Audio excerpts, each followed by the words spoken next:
My name is Jackson Parker, and this is Ukraine's ultimate fight for freedom. Ukraine has faced many hardships and has faced a lot of adversity. However, the country has never given up in its fight.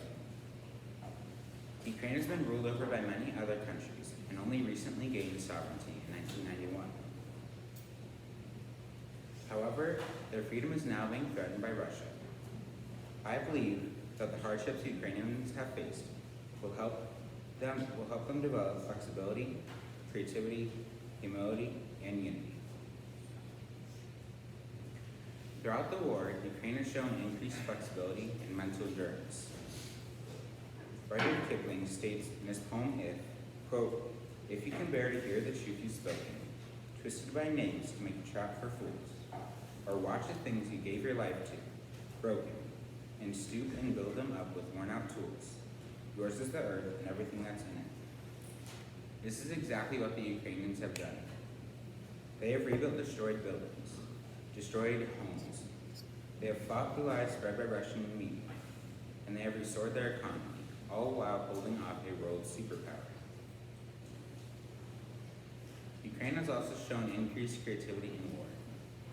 They have created unique weapons, unique military formations, and used foreign weapons creatively. They have done all this with the limited resources they have access to.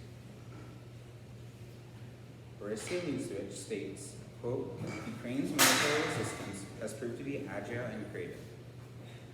From mounting weapons on vehicles, thus improving range and mobility, to rejigging sensors so American equipment is compatible with old Soviet jets.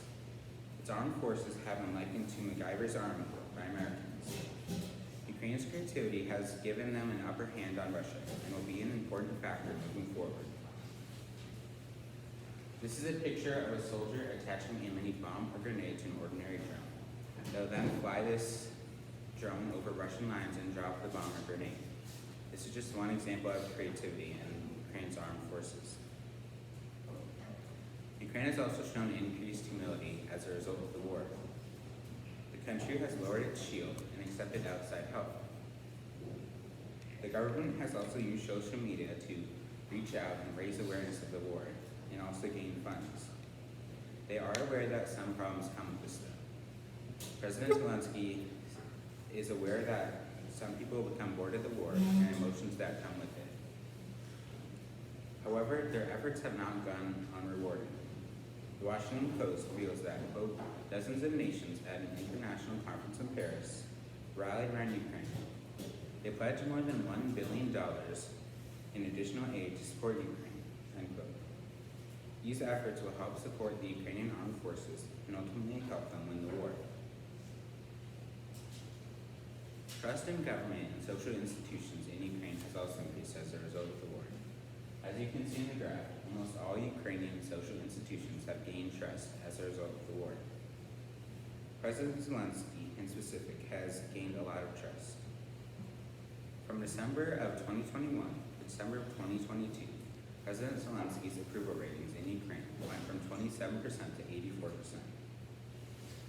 This is very important since before the war, President Zelensky was seen as a comedian and not suitable for his important role.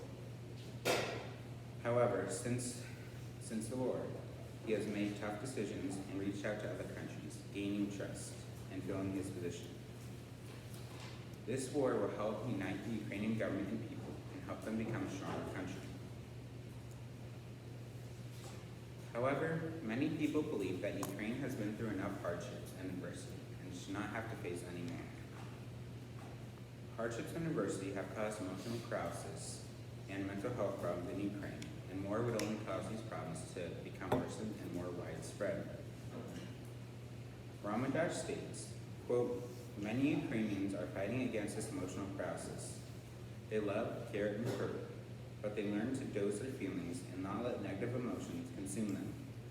They learn to manage hope and empathy too," unquote. Again, more adversity would only cause these problems to become worse. However, hardships are very beneficial, and change can be a positive thing. Marcus Aurelius states, quote, "There is no evil for things which subsist in change, and there can be no good for things which subsist without it." This is very true. Ukraine needs change and can use it to grow and become a stronger country. In conclusion, I believe that Ukraine should embrace the benefits of overcoming hardships. Hardships will help them unite the government and people, increase humility, increase creativity and flexibility, and ultimately help Ukraine win the war and gain sovereignty once more. This is my bibliography. Terrific, Jackson. Great job. I've got 2 questions for you. First of all, was there any information that you weren't able to find or locate that would have been really helpful in making your argument?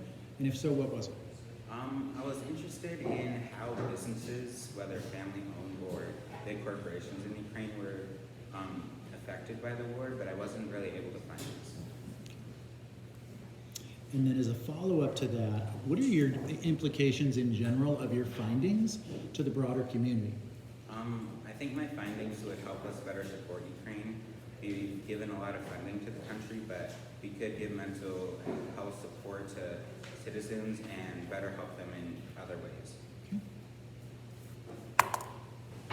Terrific.